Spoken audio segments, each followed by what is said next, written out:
You were right, Kate.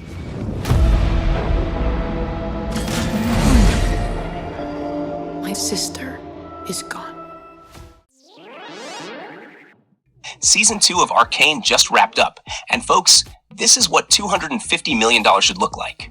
Not Red One, which also had a $250 million budget and somehow turned out like ChatGPT wrote a Christmas movie after a caffeine overdose. Arcane?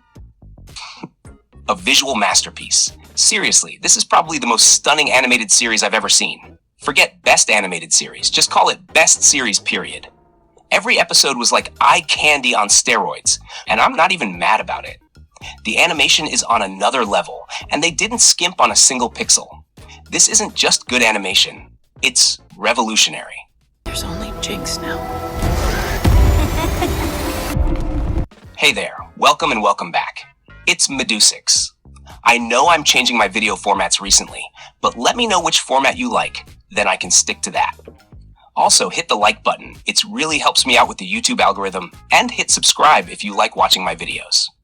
So yeah, let's get started now. Now, don't get me wrong. We're in a world where every blockbuster has a budget that could fund a small country, and half the time it still looks like a sad, bloated mess. Mega spent over $100 million, and it looks like a website from the early days of the internet, with a plot held together by duct tape and bad decisions. Or look at Book of Boba Fett, more than $100 million, and it somehow looks like a CW show had a baby with a low-budget space opera. But with Arcane, every dollar is on the screen. You can feel where the money went, and it's glorious. That said, no season is flawless. I loved Arcane. Season 1 was my jam, and Season 2 is still giving me life. But let's be real, there are a few things that had me raising an eyebrow. But before I get all nitpicky, let's talk about everything that's awesome. Because honestly, it's mostly awesome. I want to tear that laugh from her throat forever. I'm ready.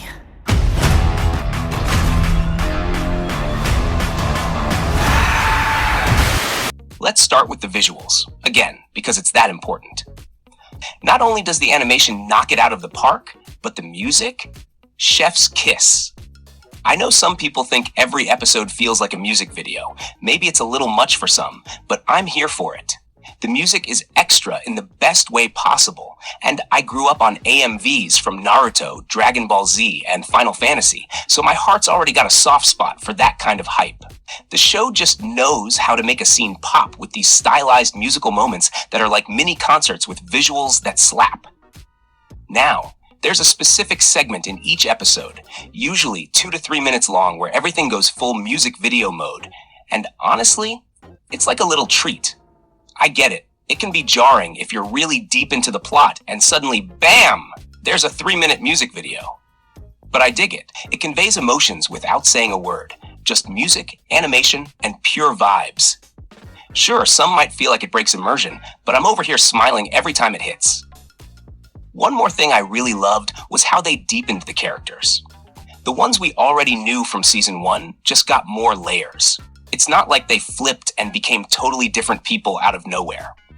That said, there were a couple of moments where characters made decisions that felt a little rushed. Like, yeah, the end result makes sense, but the way they got there? A little fast forward on that one. Not a deal breaker though. Looking at you, Victor. To return peace to this city, you must declare martial law. Topside is the real enemy. Spoiler alert. So, Victor. He starts off as the let's save the world guy, and by the end of Season 2, well, he's the guy who's trying to control the world. It's not a mustache-twirling villain arc, though.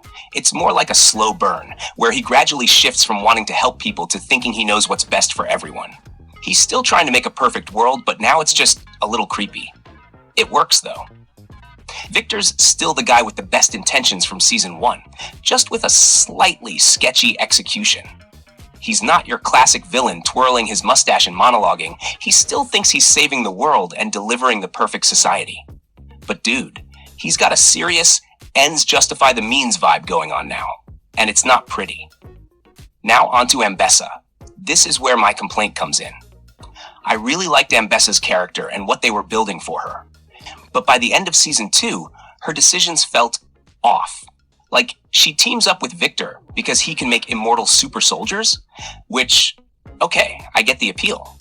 Immortal army? Sure, that's a pretty sweet deal. But then she takes him to the Hex Gate to make him even more powerful? Come on, Ambessa. What were you thinking? She genuinely seemed to believe she could control him or somehow avoid the whole being turned into a soulless immortal soldier thing. And that goes against everything Victor stands for. I mean, Ambessa has been playing 3D chess this whole time. She's a strategist, a smart cookie.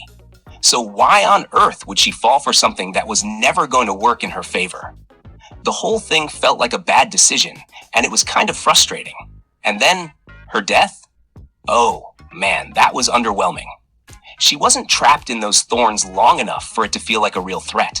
Mel fights a bunch of thorns and comes out on top, and Ambessa's death just felt like, okay, that's it? That's how you're going out? It's not a deal breaker, but I did think Ambessa's storyline deserved more, especially considering she was an important character, and I figured there'd be more emotional weight behind her exit. Instead, it was like, oh, she's dead. That was quick. The whole thing just felt rushed, like they were trying to wrap up her arc without much fanfare. Switching gears though, the fight scenes in season 2? Chef's kiss. They somehow managed to make the action even better than season 1, and that's saying something. The choreography was on another level. But here's the thing, I really wanted more between Mel and Ambessa. I thought their connection would be the big payoff in season 2, but instead, we got a decent fight scene that didn't quite hit the emotional notes I was hoping for. And as for the whole Ambessa and Victor team-up thing, I still don't get it. Victor's immortal super soldiers could have handled everything without her involvement. I mean, Ambessa didn't really add much to the plan. It felt more like she was a distraction than a vital part of the mission. Once Victor's soldiers link into the hive mind, it's like Ambessa's role was just done. And then her death seemed like a bad call on her part. It felt like a, well, that's unfortunate moment instead of a major turning point. But enough about Ambessa's drama. Let's talk about V and Jinx. Their relationship is still one of the most compelling aspects of the show. V knows she's got to stop Jinx, but Jinx is way past saving at this point. On top of that, V's relationship with Caitlyn is super strained because, surprise, Jinx has wrecked things for everyone around her. The emotional tension here is thick, and they do it really well. But in season 2, I felt like this dynamic took a bit of a backseat to let other storylines breathe. I get why they did it, but it was kind of a disservice to these two. Now, huge spoiler. There's this gut-wrenching moment where Jinx hits rock bottom. She bonds with a little girl named Isa, who sacrifices herself to save Jinx and everyone else. Seriously, that scene? One of the most powerful moments of the entire season. Isa's selfless act to stop Warwick was heartbreaking. And Jinx, in the middle of all her trauma and pain, gets a visit from V while she's in prison. Jinx hints that maybe she's done with the connection to Vi, and man, does that add layers to their relationship. It's messy, it's tragic, and it's absolutely beautiful. So, that moment where Jinx kind of hints she's about to check out of this world and locks Vi in the cell? Yeah, I thought that was pretty obvious. Vi seemed to get it, right? But then, plot twist. Jinx tries to pull the plug on herself, but gets saved by Echo and some funky Z-Drive tech. So we're all thinking, alright, that's a close call. But then Vey, totally forgets whether Jinx is alive or dead. Just a few scenes later, Caitlyn strolls in to visit Vi in her cell, and they get all close and personal. Huh? What happened to Jinx? Is she okay? Vi should be checking on her sister like she's on the most important call of her life. But nope, she's busy with Caitlyn. Come on, after almost losing her sister, that just felt off. So there were so many moments where I had absolutely no clue what was going on. Some character deaths were so vague, I wasn't even sure if they were deaths or if they just decided to take a long nap or something. I found myself thinking, is this just me being a total idiot? Or is this actually confusing? I swear I was paying attention, but there were just too many moments where I was like, what in the actual heck was that? And let's talk about Season 2's finale. So many questions just left hanging in the air like some kind of cliffhanger party. I'm hoping there's a Season 3 to tie things up because I'm dying to know what happens next. Plus, they teased SW, which I assume means someone cool, and honestly, I'm a huge fan of Swain in League of Legends. So yeah, I'd love to see more of that. They've definitely got something good going here. Yeah, and I need those answers that Season 2 so graciously left dangling. Oh, and can we talk about how some major character deaths were just brushed off like they were no big deal? Spoiler alert, Heimerdinger's death is huge. Dude sacrifices himself so Echo can get the timeline sorted, and it feels like the perfect end to his character's arc. But guess what? It's never mentioned again. Not by Echo, not by anyone. It's like he just disappeared. Seriously, can we get some respect here? Alright, I'll stop complaining. All in all, Arcane Season 2 is pretty fantastic. In fact, the whole series is hands down one of the most impressive animated shows ever made.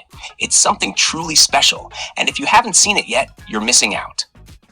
Thanks for watching. Hit the like button and hit subscribe. See ya.